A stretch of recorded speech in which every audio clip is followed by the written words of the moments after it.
Cihazınızın tamire mi ihtiyacı var? Ücretsiz teşhis sunuyoruz. Kapınıza kadar alıyor ve teslim ediyoruz, telefon veya seyahat gerekmez. Tamir öncesi size fiyat teklifi gönderiyoruz ve sadece onayladıktan sonra devam ediyoruz.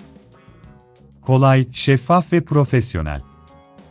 Link açıklamada. Bu videoda, Thermomix TM31 cihazınızın AC kablosunu ve motor akuplelerini nasıl değiştireceğinizi adım adım göstereceğiz.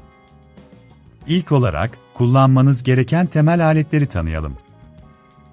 Gerekli aletler arasında bir tornavida, kesici ve temizleme fırçası bulunuyor.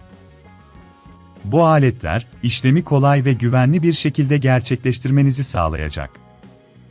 İlk adım olarak, cihazınızı kapatın ve elektrik bağlantısını çekin. Güvenliğiniz için son derece önemlidir. Ardından, cihazın alt kısmındaki vidaları dikkatlice çıkarın. Tornavidanızı kullanarak, vidaları kaybetmemek için bir kapta biriktirin. Vidaları çıkardıktan sonra, alt kapağı nazikçe kaldırın. Kapağı açtığınızda, iç kısmı temizlemek için fırçayı kullanabilirsiniz. Cihazınızın performansını artıracaktır. Şimdi AC kablosuna ulaşmak için iç bileşenleri inceleyelim. Eğer kablo aşınmış veya hasar görmüşse, dikkatlice bağlantı yerinden çıkarın. Burada yeni AC kablosunu takmadan önce bağlantı noktalarını temizlemek önemlidir. Bu tür bakımlar, cihazınızın ömrünü uzatır. Yeni AC kablosunu yerleştirirken, bağlantılarının sağlam olduğuna emin olun. Eğer bunun çok zor olduğunu düşünüyorsanız, evden alın ve teslimat hizmeti sunduğumuzu unutmayın, bu hizmet sayesinde, biz sizin yerinize bu işlemleri halledebiliriz. Bağlantıları yaptıktan sonra, motor akuplelerini kontrol edin.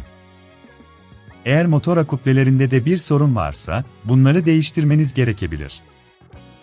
Motor akuplelerini çıkarmak için, yine tornavidanızı kullanarak dikkatlice vidaları sökün. Eski akupleleri kaldırdıktan sonra, yeni akupleleri takın. Bu aşamada, temizliği göz ardı etmeyin ve her şeyin düzgün göründüğünden emin olun. Tüm bileşenler yerinde olduktan sonra, alt kapağı yerine takın ve vidaları sıkı bir şekilde yerleştirin. Bu işlemleri yaparken, tamir öncesi fiyat teklifimizi de unutmayın. Böylece, herhangi bir sorunda neyle karşılaşacağınızı önceden öğrenmiş olursunuz. Son aşamada, cihazınızı tekrar elektrik bağlantısına takın ve çalışıp çalışmadığını kontrol edin. Herhangi bir sorunla karşılaşırsanız, telefon yok, seyahat yok diyerek bize ulaşabilirsiniz, uzman ekibimiz her zaman yardımcı olmaya hazırdır. Bu adımlarla birlikte, Thermomix TM31 cihazınızı güvenli bir şekilde kullanıma hazır hale getirmiş oldunuz.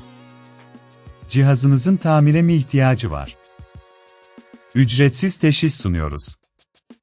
Kapınıza kadar alıyor ve teslim ediyoruz, telefon veya seyahat gerekmez.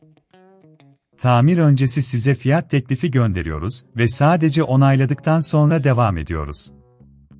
Kolay, şeffaf ve profesyonel. Link açıklamada.